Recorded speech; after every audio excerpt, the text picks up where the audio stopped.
La clase. Bueno, entonces vamos a continuar con el desarrollo, el dictado de la materia. Toca seguir con Estados Unidos, ¿no? El primer proceso independentista, revolucionario que se da en América, y también que empieza a marcar un poco lo que va a ser la modernidad, sobre todo después con la Revolución Francesa, que es el tema que viene a continuación. Ustedes saben que la unidad 5 está dividida en dos partes, la parte A, que hablamos de la Revolución Norteamericana, y la parte B, que habla de la Revolución Francesa, ¿no? Y ahí ya es un poco el triunfo de la modernidad con la, perdón, con la Revolución Francesa. Hoy lo que vamos a ver en la clase de hoy tiene que ver más que nada con la conformación del sistema político norteamericano, sobre todo a partir de, más que nada, a partir de la Revolución de Independencia, pero más que nada después de la sanción de la Constitución Federal. Guárdenme un segundo.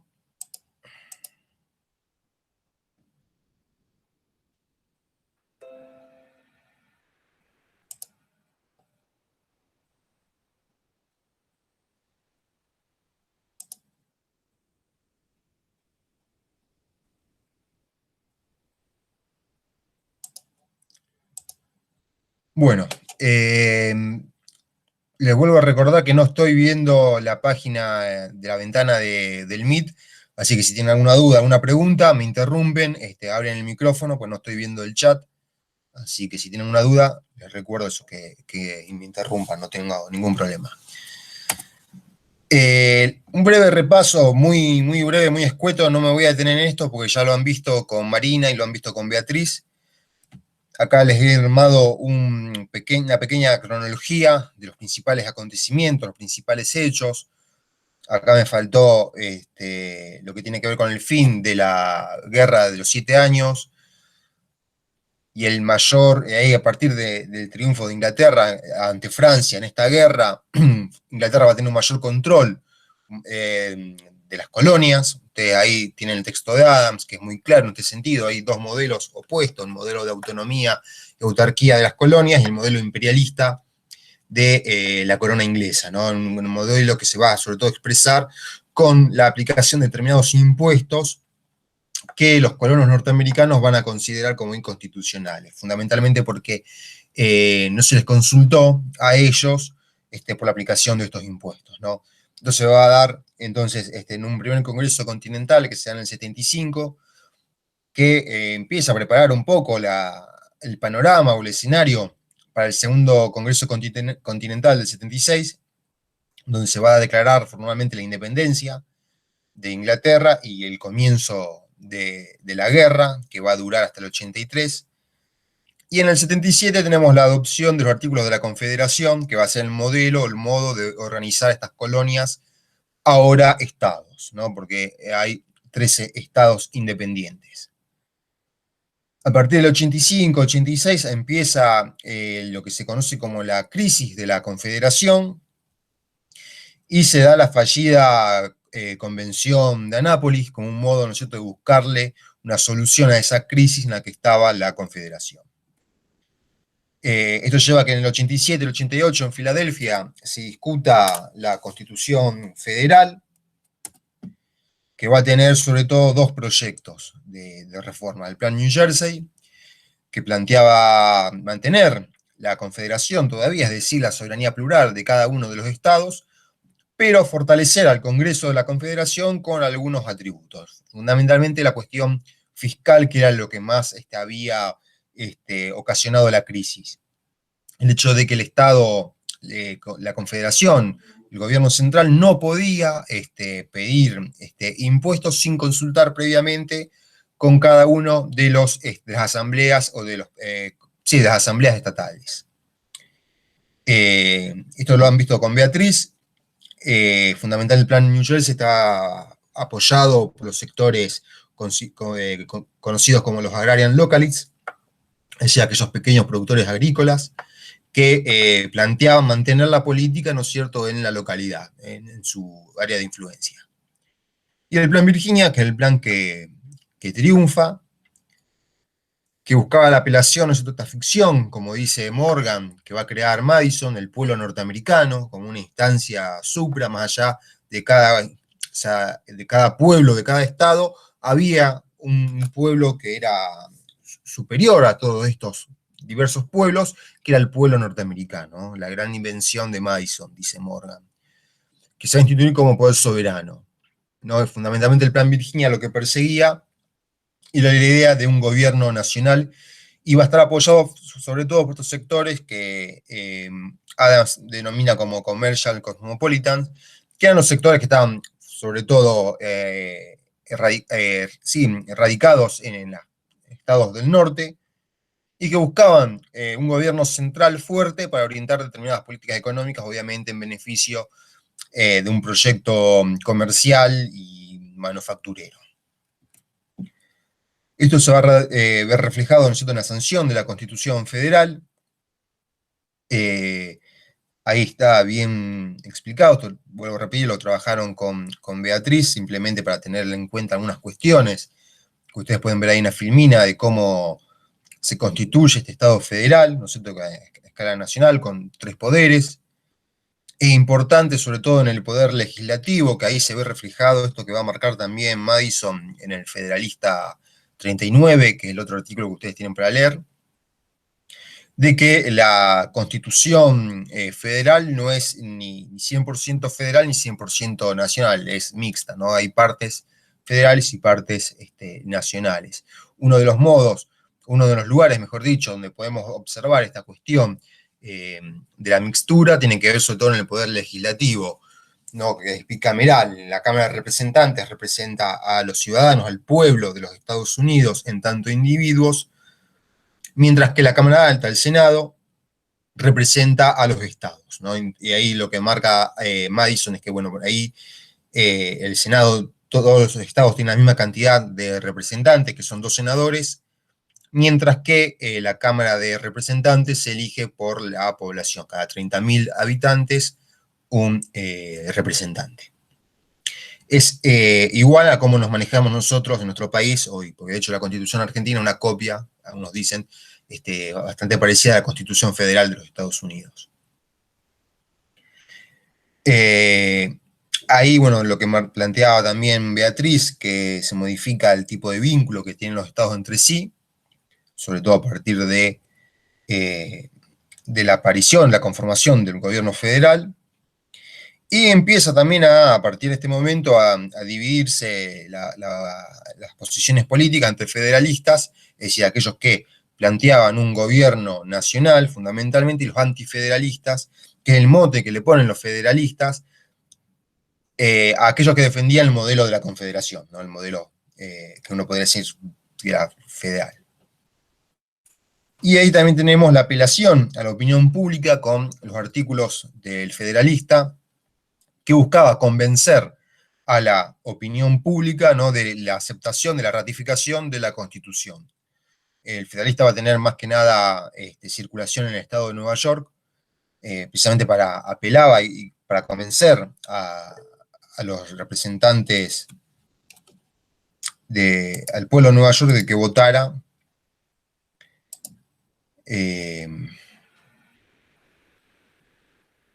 sí, Ulises, es la Constitución de hoy de Estados Unidos. Les vuelvo a repetir, chicos, que si tienen alguna pregunta, abran el micrófono y me la hagan oral, ¿sí? Así no tengo que andar yendo y viniendo de una página a la otra. Hasta acá estamos bien, ¿me siguen? Esto ya lo han trabajado con Marina, con Beatriz, no es nada nuevo, es simplemente como para tener una noción de dónde estamos parados. Antes de empezar con la cuestión política, queríamos tener algunas cuestiones, marcarles a ustedes algunas cuestiones que tienen que ver con lo económico, fundamentalmente. En el 90 se conforma el primer gobierno federal de Estados Unidos con Washington como presidente y elige como secretario del Tesoro a Alexander Hamilton, y Hamilton va a aplicar su política económica en 5 puntos, ¿no?, que los tienen ahí enumerados. Por un lado, primero, pagar la deuda. Durante la guerra de independencia se habían emitido bonos, que sobre todo, por ejemplo, se les había pagado a los soldados con estos bonos, Entonces, bueno, dicen, bueno, en este momento hay que pagar la deuda al valor nominal y no al valor de mercado. O sea, el valor nominal es un valor que es acordado, en este caso, por el gobierno. Si el gobierno dictamina que esos bonos lo van a pagar a tantos dólares, que generalmente no tenían que ver con el valor adquirido inicialmente. Por otro lado, después les voy a decir por qué es importante esto. Por otro lado, asumir las deudas de guerra de los estados. Es decir, que cada estado que había adquirido deuda con motivo de la guerra de independencia, el Estado federal se hacía cargo de esa deuda. Esto va a ser conflictivo porque los estados del sur habían adquirido menos deuda que los estados del norte, y esto generó una crisis al interior del gobierno de Washington y también una crisis política importante. ¿Por qué? Porque precisamente los representantes de los estados sureños empezaron a criticar por qué tenían que pagar, pagar por la deuda de aquellos estados que más se habían endeudado durante la guerra. Eso por un lado. Por otro lado, tienen que estar el plan de consolidación de la deuda nacional. Esto quiere decir algo muy parecido a lo que pasa hoy en día, es decir, que el Estado vende bonos de deuda, ¿no? Y con la idea de la venta de estos bonos era financiarse. Que tiene que ver más que nada con el siguiente plan que viene en la siguiente filmina. Después lo vamos a ver. Por otro lado, la creación de un banco nacional para incentivar el mercado financiero. Y el último puesto, el impuesto al whisky destilado para financiar la deuda consolidada, ¿no? Es decir, para pagar estos bonos que emitía el Estado, los iban a sacar mediante el impuesto al whisky destilado, que en esa época era uno de los principales productos que producía y vendía los Estados Unidos. A esto se agrega un informe sobre las manufacturas, que tiene que ver con el punto 3, la consolidación de la deuda nacional, porque la idea era incentivar la producción manufacturera, convertir a los Estados Unidos en una potencia manufacturera. Para incentivar esta producción, el dinero iba a venir fundamentalmente de la consolidación de la deuda nacional y también de la consolidación y la creación de un sistema bancario, un sistema financiero que prestara dinero para la producción e instalación de establecimientos de producción, ¿no? De lo que plantean ahí, la diversificación del trabajo, mejorar el uso de la maquinaria, se planteaba también en este informe, aumentar y promover el trabajo tanto para mujeres como para niños, y también la creación de un mercado para los productos agrícolas, entre otras cuestiones. Esto viene acompañado de algo que ya hemos visto en algún sentido con las políticas borbónicas en España, ¿no es cierto?, las políticas fiscales. Este plan, este informe sobre las manufacturas, esta pretensión de aumentar la producción manufacturera, va a estar de la mano de la imposición de altos aranceles para restringir la exportación de materias primas y obviamente que queden en Estados Unidos para ser producidas localmente. Y lo que planteé anteriormente es que promovían la creación de industrias fundamentalmente mediante el otorgamiento de préstamos. Esto se tradujo en un rápido éxito, y sobre todo mediante el aumento del capital para invertir, producto de, nuevamente, la consolidación de la deuda, la venta, ¿no es cierto?, de deuda, y la consolidación de un sistema financiero que rápidamente puso a Estados Unidos como una de las principales potencias económicas de finales del siglo XVIII, principios del siglo XIX. Más que nada en el siglo XIX, en las primeras décadas de ese siglo, se empieza a notar la consolidación ya de los Estados Unidos como una potencia económica. Y esto en lo económico fue exitoso, pero en lo político no tanto, ¿no? Esto yo les decía por qué es importante estos 5 puntos que planteaba Hamilton, porque van a ocasionar serias tensiones internas, tanto en el gobierno federal, dentro del propio elenco, dentro del gabinete de Washington, como dentro de la élite política que había llevado a cabo la reforma constitucional.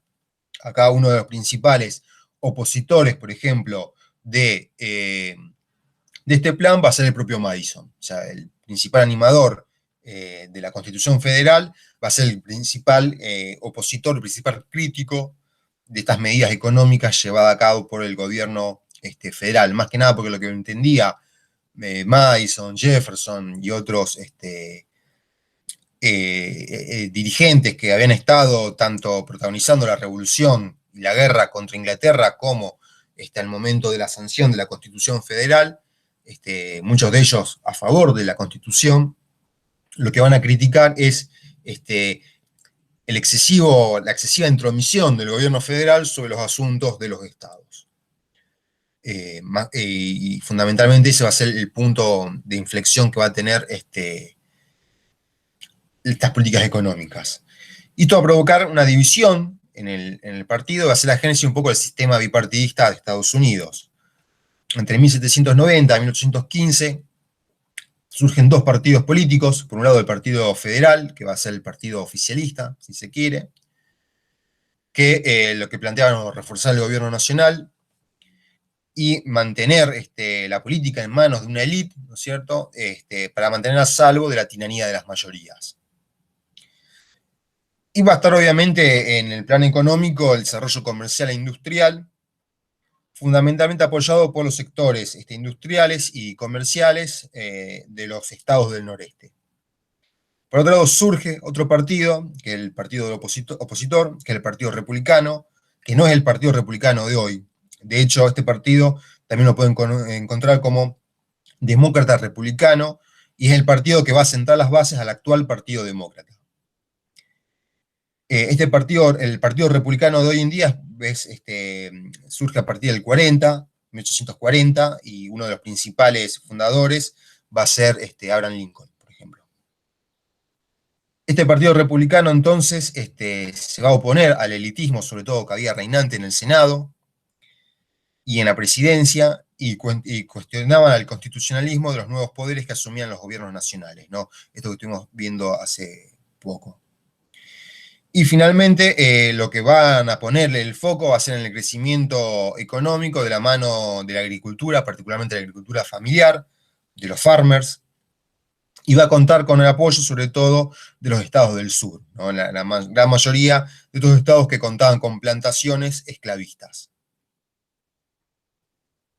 Este va a ser un poco el panorama político-económico, y que tiene que ver un poco también con lo que vamos a ver hoy, que es la clase, o el objetivo de la clase central, que es analizar el texto de Gordon Wood en relación a la estructura de gobierno que hubo en Estados Unidos a partir de, de este proceso, de esa tensión que va a haber entre la democracia y el republicanismo.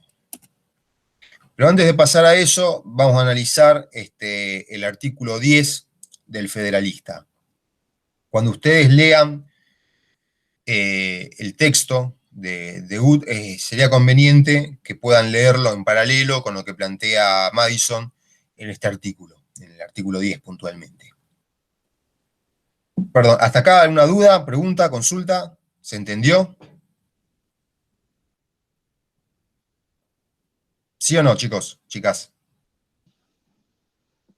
Sí, profe, por mí ¿Sí? Sí, profe, por mí también se viene entendiendo re bien hasta acá. Bien, perfecto. Acá se empieza a complicar un poco la cosa, así que vamos a tratar de ir despacio y viendo y desglosando un poco tanto lo que plantea Madison como lo que va a plantear Wood en su texto. Madison dice que el gobierno, la Constitución Federal, es una república o gobierno representativo en oposición a la democracia. En este momento, finales del siglo XVIII, la democracia no goza de un buen prestigio, por decirlo de una manera. No es considerada una forma de gobierno óptima o buena. Fundamentalmente porque lo que va a entender Madison, que la democracia se presta a la aparición de facciones. Y estas facciones son proclives a instalar tiranías, tanto de mayorías como de las minorías, ¿no? Ahí abajo está el concepto de facción que plantea Madison en su artículo.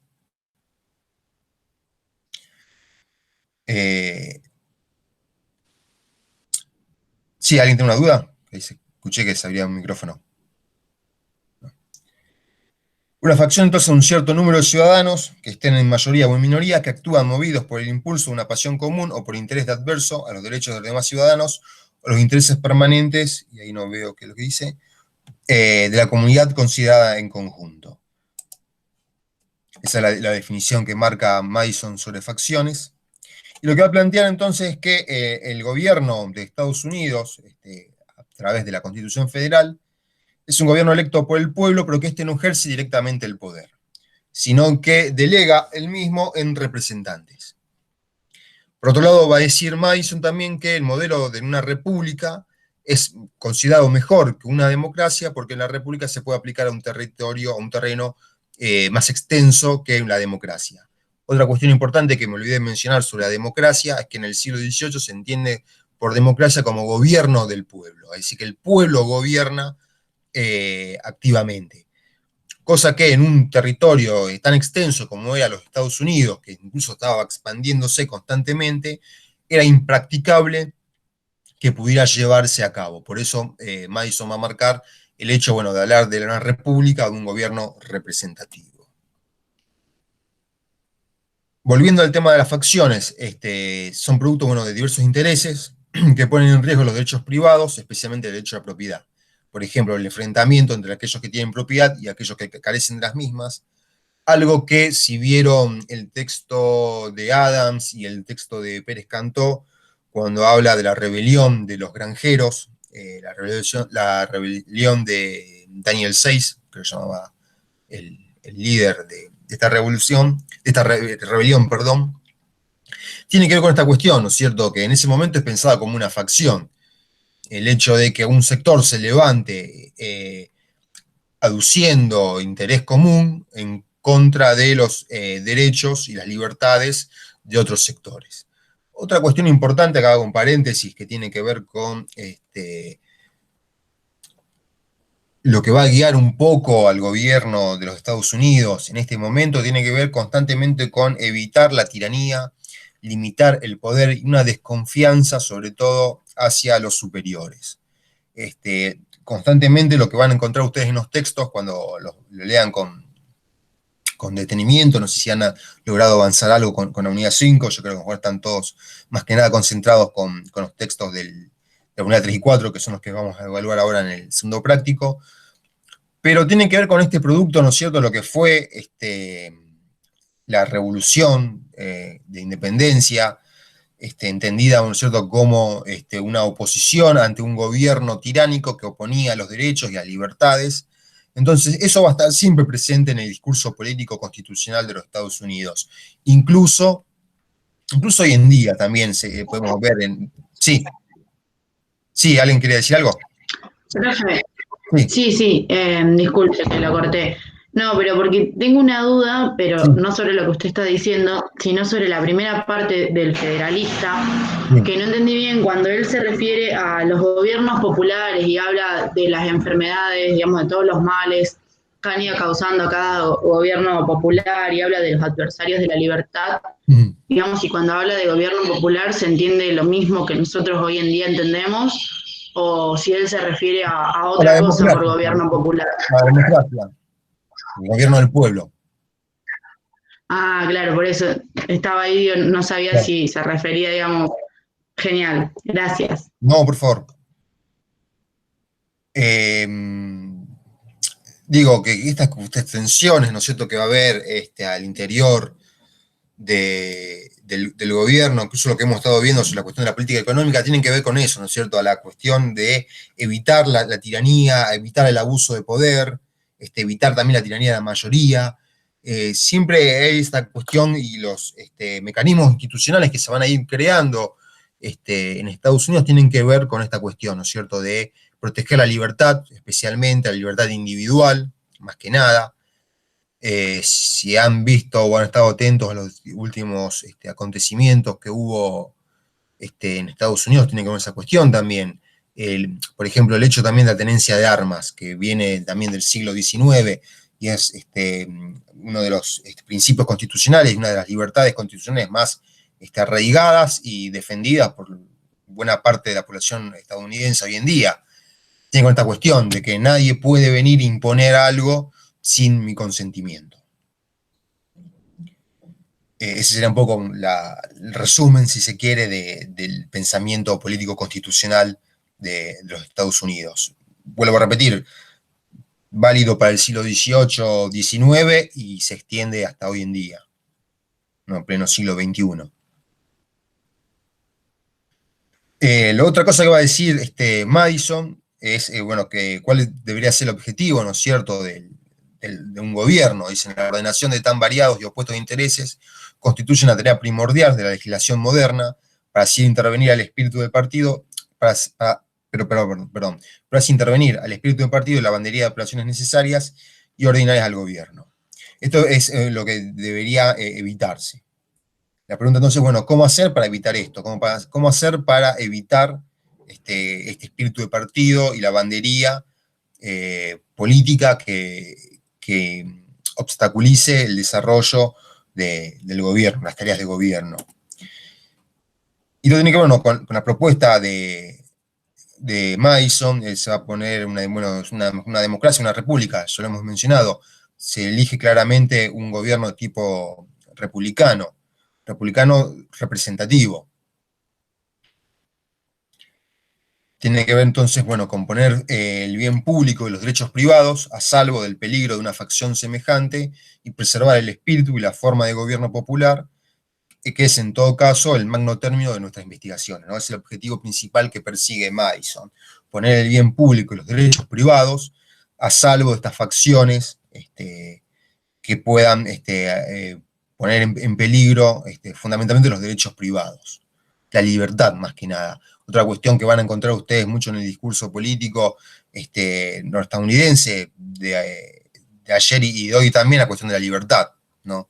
Esta cuestión, las operaciones militares, por ejemplo, que han tenido Estados Unidos contra el terrorismo, siempre tienen la cuestión de la palabra libertad en algún sentido, ¿no? Lo hacemos para defender nuestra libertad duradera, etc. En este caso, bueno, lo que decíamos anteriormente, la democracia para Madison no logra poner freno a los espíritus facciosos y por tanto se necesita de otro tipo de gobierno, ¿no? Que es la república representativa, cuyas principales ventajas van a ser, por un lado, que se va a delegar las facultades de gobierno en una minoría de ciudadanos que son elegidos por el resto. Esto es importante porque no es que hay un sentido aristocrático cuando habla de minoría Madison, sino que el pueblo va a gobernar, pero a través de sus representantes. Lo que va a decir Madison, que algo que nadie haya visto hasta ese momento, ni siquiera los ingleses, que tenían una estructura representativa, no habían visto, no habían considerado esta cuestión, ¿no? Que el pueblo, gobierna a través de sus representantes. Y además que la república, la ventaja que va a tener es que puede abarcar una gran cantidad de ciudadanos y una mayor extensión territorial, que era un poco lo que veníamos diciendo anteriormente. ¿Hasta acá alguna duda, alguna pregunta? ¿Se entendió? Esto también lo trabajó Beatriz en la clase anterior. Yo simplemente extraje algunas cuestiones que me parecieron importantes como para que después podamos entender el texto de Wood. ¿Se entendió? ¿Preguntas, consultas, dudas? ¿No? Profe, de la clase de Beatriz, Sí. la última, ¿cuándo nos podrían subir el Power el que ella utiliza? Ahora yo tengo que hablar con ella y le digo. Así que a la tarde a lo mejor lo subo. Genial. Bien. ¿Duda, pregunta hasta acá? ¿Se entendió todo? ¿Sí? ¿No? Sí, profe. Bien. Acá, bueno, yo les puse la cita de Madison, por qué la república tiene que ser central frente a la democracia, que tiene que ver un poco con lo que ya hemos estado hablando.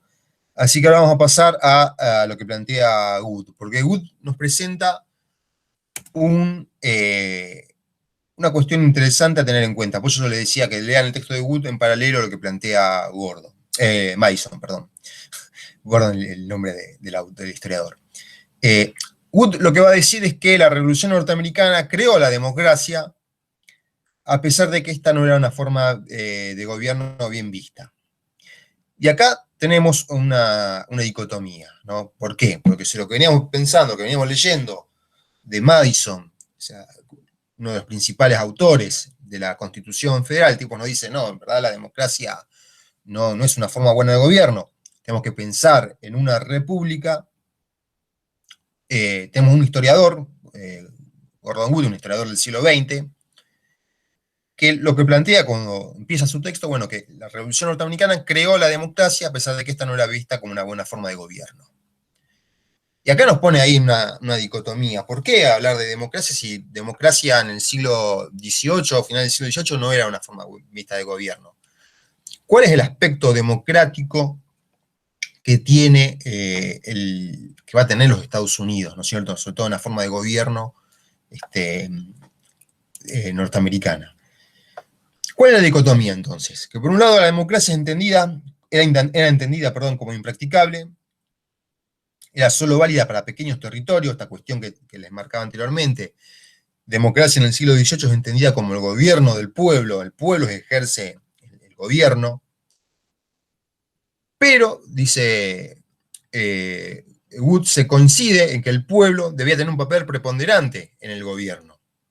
Es decir, en este gobierno, esta república representativa que ya hemos explicado, que lo ha explicado muy bien Madison, el gobierno tiene que tener un rol central, el pueblo, perdón, tiene que tener un rol central. ¿Por qué? Porque sin la presencia del pueblo, este gobierno se convierte en una tiranía. Nuevamente, esto que les planteaba hace un ratito, constantemente el pensamiento político constitucional de los Estados Unidos va a estar siempre tratando de evitar, ¿no es cierto?, la cuestión de la construcción de tiranías, de facciones, el abuso de poder. Para evitar todo eso, el pueblo debe tener un rol preponderante en el gobierno. Nuevamente, ¿cómo hacer eso? ¿No? Y ahí entramos con la cuestión de la representación, que ese va a ser el eje rector de la discusión política de los Estados Unidos desde 1776 hasta hoy en día, yo diría. La cuestión es sustituir a los muchos por los pocos, ¿no? Eso sería la representación. El pueblo gobierna no directamente, sino a través de sus representantes. Esto tiene que ver también con una cuestión que marca Wood, que va a ser tomado de las constituciones mixtas o equilibradas, que era algo que en el siglo XVIII estaba presente, sobre todo en Inglaterra. El modelo político inglés del siglo XVIII es una constitución mixta o equilibrada. En este sentido, democracia entendida como un término técnico, que tiene con esta cuestión, ¿no es cierto?, que les marcaba anteriormente, que el pueblo gobierna, o sea, algo meramente técnico, no hay una cuestión de derechos, no hay una cuestión, como podemos llegar a entender democracia hoy en día. Y también se entendía, bueno, que la democracia por sí sola no bastaba para garantizar la libertad. Como no bastaba para garantizar la libertad y los derechos individuales de la democracia, se necesitaba de otros elementos que combinados crearían un gobierno mixto o equilibrado. ¿Dónde va a estar esa combinación de elementos fundamentalmente de la monarquía y de la aristocracia? La combinación de estos tres elementos iba a hacer que ninguno de los otros tuviera mayor peso, y a su vez se irían teniendo un mecanismo de peso y contrapeso, ¿no? Se irían limitando las atribuciones de los otros elementos, y a su vez serían estos otros elementos contrapesos del propio. Esto está dado fundamentalmente por los modelos ideales vinculados al número y carácter de los dirigentes. Si han estado viendo Platón y Aristóteles, sobre todo, ustedes vieron que Aristóteles hace una definición de formas buenas de gobierno y que tienen también su opuesto, ¿no? Por ejemplo, cuando una monarquía, que es una forma buena de gobierno, puede generar una tiranía. Esto está la explicación que plantea Wood sobre la política mixta o equilibrada, cuál era el objetivo, que es esto que estamos diciendo, evitar que estas formas de estos elementos políticos degeneren en su opuesto, y por otro lado que sean contrapeso del otro. En Inglaterra esto está reflejado en lo siguiente: la parte monárquica, ¿no es cierto?, el rey en la corona, la nobleza, la aristocracia, en la Cámara de los Lores, y el pueblo va a estar representado en la Cámara de los Comunes. Esto lo he entendido como una forma equilibrada de gobierno. Y en el 76, cuando se declara la independencia de los Estados Unidos, perdón, me equivoqué, de las 13 colonias que se convierten en 13 estados independientes, en 13 estados soberanos, lo que hace cada estado es conformar una constitución. Muchos estados van a adoptar lo que dice Wood, una vertiente republicana de esta política mixta o equilibrada. Es decir, que haya un gobernador, que obviamente sería el uno, o sea, la parte monárquica, una cámara alta, los pocos, una aristocracia, que sería el Senado, y una Cámara de Representantes, que sería el pueblo, estaría representado, ¿no? Lo que era la equiparación o la equivalencia en Inglaterra a la Cámara de los Comunes. Otra cosa también importancia tener en cuenta en los estados de Estados Unidos y la importancia del Senado, que en el Senado radicaría, estaría la aristocracia, los notables, los señores más, no señores, me equivoqué yo nuevamente, sino representar la aristocracia vinculada sobre todo a la tierra. Es una élite que va a estar reflejada en el Senado, sobre todo. Y esto va a tener algunas tensiones, sobre todo en Pensilvania, porque en Pensilvania triunfan los sectores radicales y en la constitución de este estado se van a omitir el gobernador y el Senado, sino que va a haber una sola cámara, una Cámara de Representantes, que va a ser la que iba a gobernar. En este sentido, entonces, el gobierno mixto o equilibrado empieza a perder sentido. ¿Por qué? Porque hay un nuevo clima de las ideas, sobre todo en Estados Unidos, que entienden que este modelo equilibrado funcionaba para una sociedad como la sociedad inglesa, pero una sociedad como la norteamericana, que empieza a tener ciertos sesgos, ¿no es cierto?, de igualitarismo y de evitar las pretensiones de ciertas élites, empieza claramente a perder sentido. Particularmente tiene que ver con la cuestión del Senado, más que nada. Esto es lo que yo les marcaba. Por eso es importante que tengan en cuenta que en la equiparación republicana, el Senado estaría representado como los mejores, ¿no? Esta aristocracia, que va a ser sobre todo en Estados Unidos los sectores más vinculados, los sectores terratenientes fundamentalmente, los sectores notables. Y el Senado entonces empieza a perder esa perspectiva que se tenía en el modelo equilibrado. Entonces lo que van a decir es que el Senado es otra forma de representación del pueblo, ¿no? Que el pueblo está doblemente representado. Está representado tanto en el Senado como en la Cámara de Representantes. El Senado no representa a la aristocracia, no representa a esta élite, sino que representa al propio pueblo. En este sentido, va a cobrar relevancia para Estados Unidos, en este modelo de representación, la elección y el voto. ¿Qué se va a diferenciar en Inglaterra? ¿Por qué? Porque en Inglaterra no todo el mundo elegía y no todo el mundo votaba.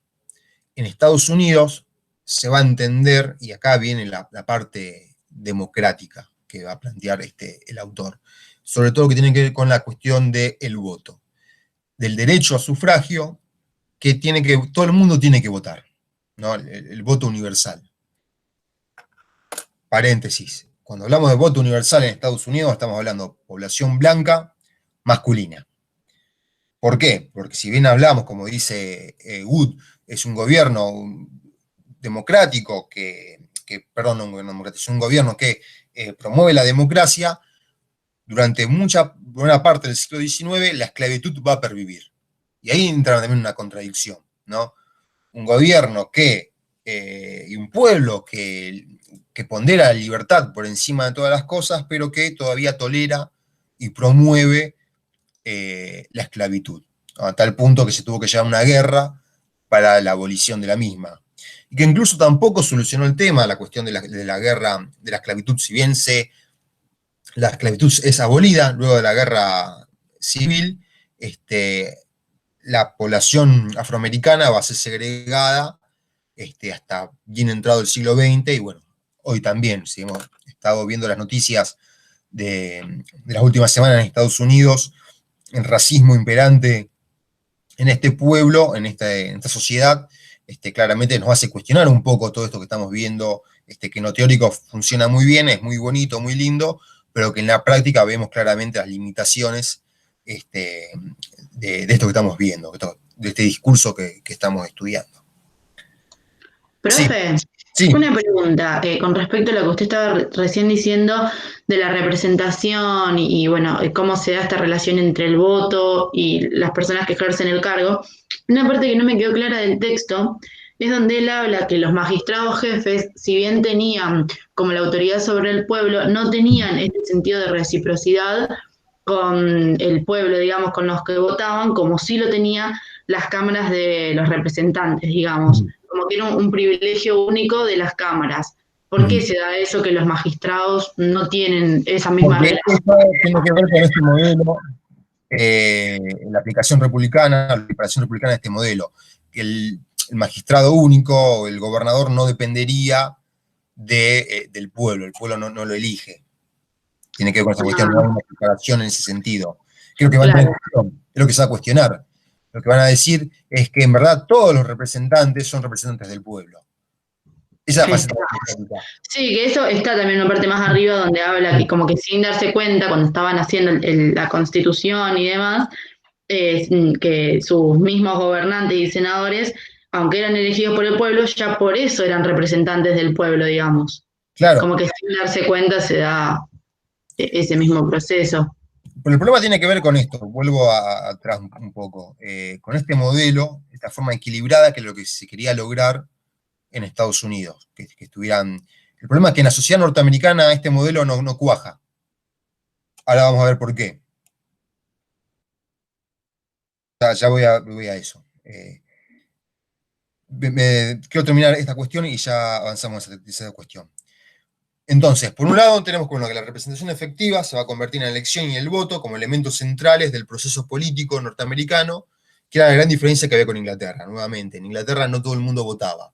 En Estados Unidos, una persona para sentirse representada debía poder votar, ¿no? Entonces, entre 1780 y el 90, esto que planteaba anteriormente, ¿no? Que se pensaba que solo votando a los cargos públicos una persona podía tener la garantía de que estaba representada. Por eso la centralidad del voto.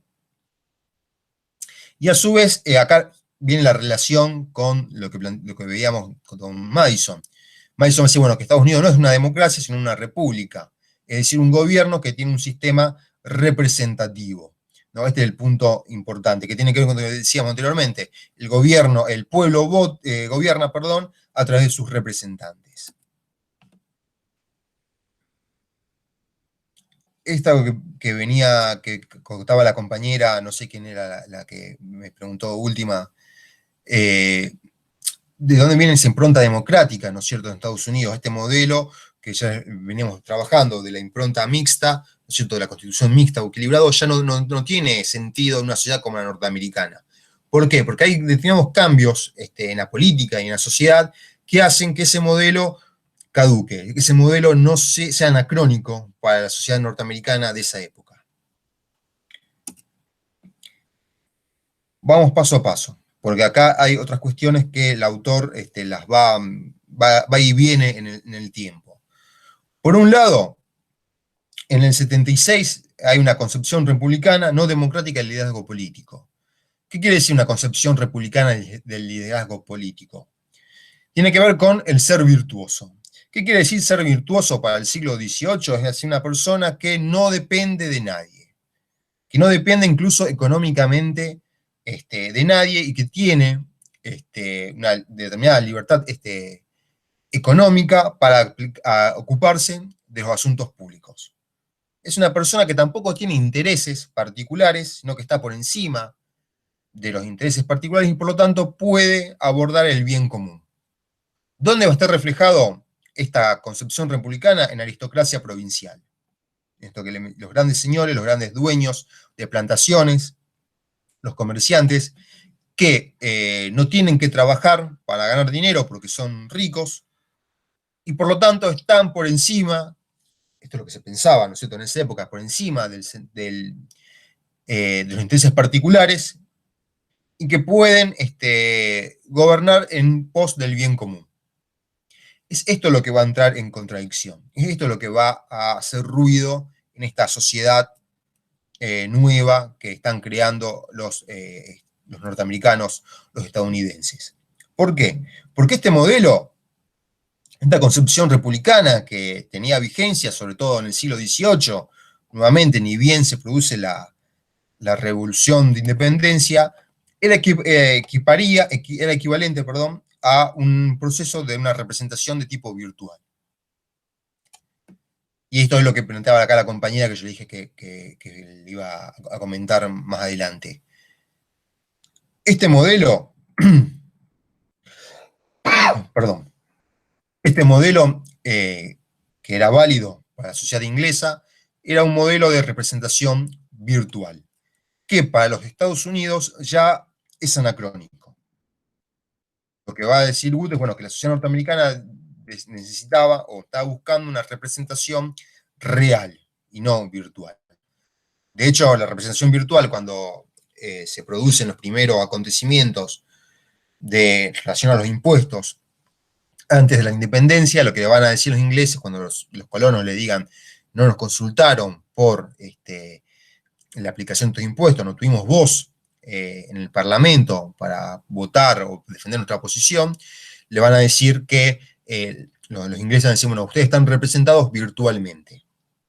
Todos los súbditos ingleses están representados en el Parlamento por más que no hayan votado.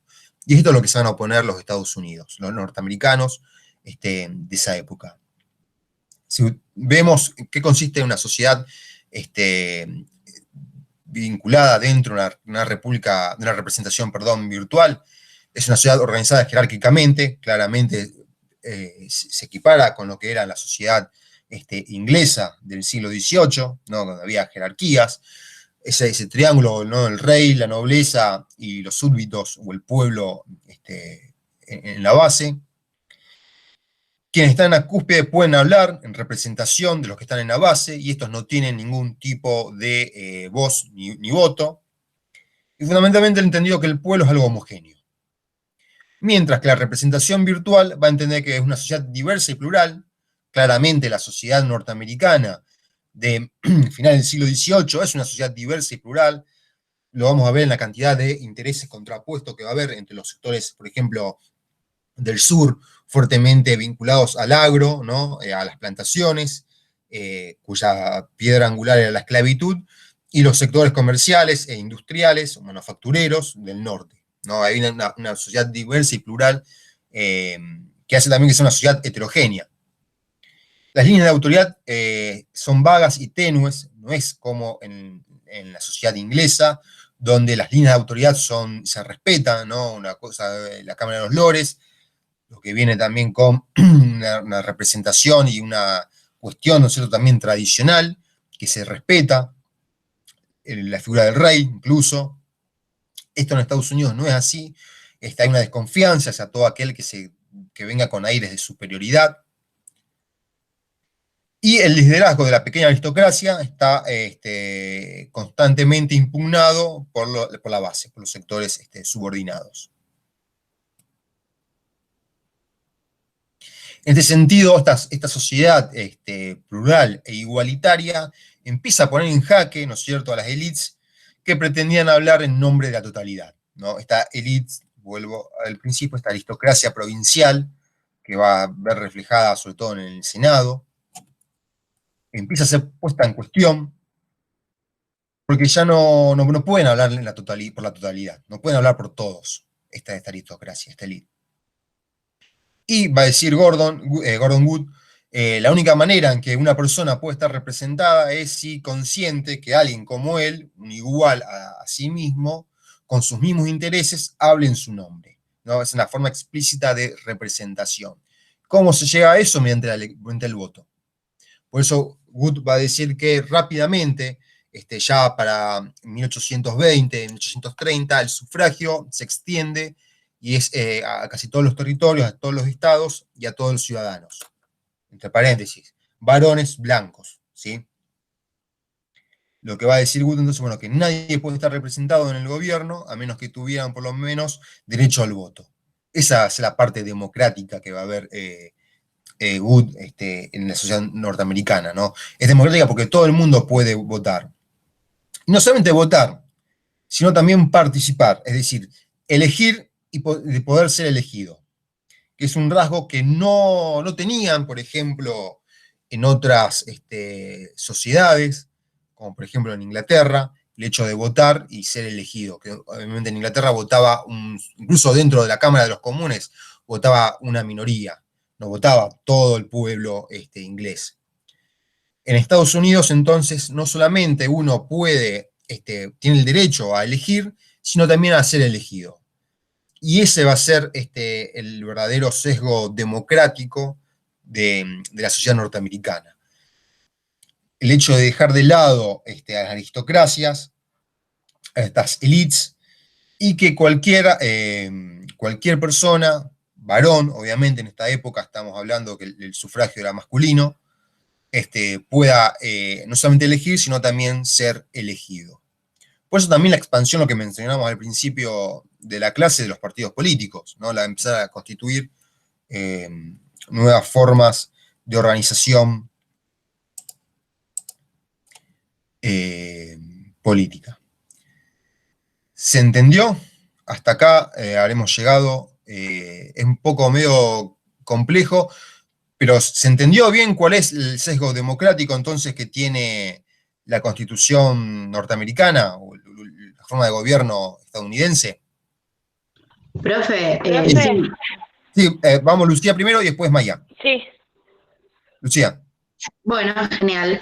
No, profe, le quería preguntar, o sea, si hasta acá se entendió todo perfectamente, pero en la última parte del texto, al final, empieza a retomar también el tema del trabajo con los salarios Bien. y la cuestión, digamos, distinta, digamos, como la importancia que esto tiene dentro de la Constitución norteamericana y de que, porque anteriormente se hablaba que el hecho que recibir intereses para alguien que era virtuoso de la política era como mal visto, porque más por la cuestión del ocio y demás, y que ahora empieza a cambiar, como que el trabajo empieza a dignificar, digamos, y formas de ganarse la vida, que todos lo empiezan a hacer, desde el que hace algo más básico hasta un político, bueno, en las diferentes áreas, y que también Bien. le da importancia no solo el voto, sino también el tema del trabajo. El tema del trabajo tiene que ver con esta cuestión que marcábamos, la diferencia con la aristocracia. En Inglaterra estaba bien visto que una persona que no trabajara estaba bien vista. No trabajaba obviamente porque tenía rentas, porque era la elite, o sea, la aristocracia es la que no trabaja. En una sociedad como la norteamericana, que plantea este pluralismo, este igualitarismo, la cuestión de no trabajar es mal visto. Y empieza también a tenerse en cuenta que la política es una forma de trabajo. ¿Por qué? Porque si solamente una élite que no necesitaba mantenerse porque tenía tierras, tenía otros que trabajaban por él, lo que marca también Gordon Wood es, bueno, por ejemplo, por qué Washington, Jefferson pueden dedicarse a la política, y porque claramente tenían, dice, plantaciones, tenían esclavos que trabajaban por él, entonces no necesitaban incluso pedir un sueldo por ser presidente de los Estados Unidos o por ser comandante en jefe, lo que dice Wood. Washington nunca pidió un sueldo ni por presidente ni por comandante en jefe del ejército, porque no lo necesitaba. Ahora, si la idea es abrir el juego político, claramente hay personas que no están en las mismas condiciones que estas personas, esta aristocracia, porque Jefferson, Madison, Washington, Adams, todos los padres fundadores de los Estados Unidos son parte de la aristocracia, son parte de la élite. Si abrimos el juego y hay personas que tienen que trabajar para vivir, entonces, bueno, la política es un trabajo. Y deben recibir un sueldo por ese trabajo, que es la política. ¿Sí? Maya, vos tenías una pregunta. Sí. En realidad quería saber si es como acá en Argentina, digamos, la Constitución, que para poder postularse a la política tenían que tener un sueldo de X cantidad, o cualquier persona con tal de tener un trabajo ya se podía postular. En Estados Unidos, la verdad que no sé. Eh, una buena pregunta. Habría que ver. La verdad que no sé. Yo creería que no. Por Que justamente no, esto que estamos que cualquier discutiendo. persona, digamos. Claro. Está bien. Igual Bueno, después cada gracias. persona ve lo teórico, cómo funciona, pues en la realidad funciona de otra manera, como siempre. Sí, Pero habría igualmente que con ver el hecho de tener que ser institucionalmente blanco ya es, cómo. que con el hecho de tener que ser blanco ya digamos que no es tan, digamos, tan participativo para todos. Claro, no solamente por el hecho de ser blanco, sino también primero la previvencia de la esclavitud, y luego, una vez que esto lo planteaba anteriormente, ¿no? Cuando la esclavitud es abolida, hay un sistema de segregación racial importante. Que quiere decir que los afroamericanos libertos o ya libres no pueden participar en la acción política. Hay un fuerte también racismo, la sociedad norteamericana es profunda y terriblemente racista. Y eso lo va a hacer, a ver, recién en los años 70, 1970, con el movimiento de los derechos civiles, se logra erradicar esta cuestión. Y hasta ahí nomás, digo, lo que pasó hace un par de semanas en Estados Unidos, que viene siendo sistemático, como la policía ve una persona de color y directamente ya presume que es un delincuente. Y en muchos casos dispara primero y después pregunta. Hay un racismo estructural muy fuerte en la sociedad norteamericana, que claramente no viene o no estaría en relación con esto que estamos hablando. Digo, una sociedad democrática, plural, de libertad para todos, pero que es terriblemente conservadora y tiene estas limitaciones, estas tensiones estructurales tan fuertes. Ni hablar con las mujeres, que también hasta recién en el siglo XX pudieron votar. Una sociedad tan avanzada, tan democrática como era la norteamericana.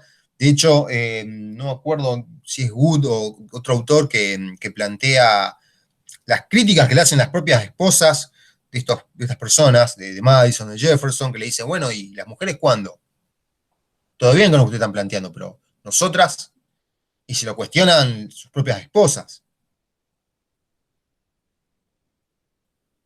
Preguntas, dudas, consultas.